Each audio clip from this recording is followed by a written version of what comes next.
A dramatic rescue on Saratoga Lake underscores the need to be so very careful on frozen bodies of water, especially now, Mark, as spring approaches. Yeah, first on 13 tonight, as neighbors found out, it's also a good idea to prepare for the worst.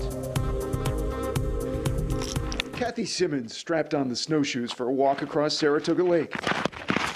It's a route I've done many times. I always focus on the same house so that I stay on the right path. It was about 10:30 Tuesday morning when she was about 500 feet from shore. All of a sudden, the ice just gave way underneath me. There was no cracking, there was no noise.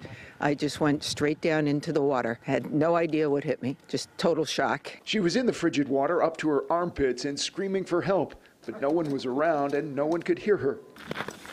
Steve Hoffman goes for a walk on the lake at about 10 o'clock every day. We left a little later that day. He and his wife happened to notice Kathy walking, and then what he thought was her sitting down. I looked over and I said, oh, she must be tired. She's taking a break. And I looked again and I said, maybe something's wrong. And I started walking, started running. And when I got there, she was right in the water. She wasn't making a sound.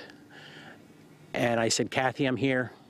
And I got you. We're going to get out of this. But there's a current there, and it was dragging the snowshoes. And she said, the current is pulling me under. Steve, it's pulling me under. But Steve recently bought safety ice picks and wears them around his neck when he walks on the ice. He got on his belly and tossed them to Kathy. And he's like, put them around your neck. Dig in. So I said, take little jabs at the ice and take an inch at a time.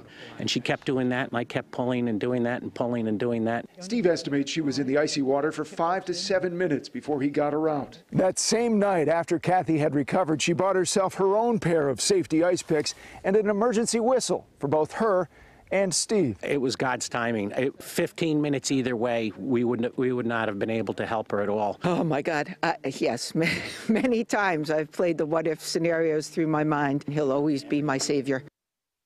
Steve calls the purchase of the safety picks the best $14 he's ever spent. Wow.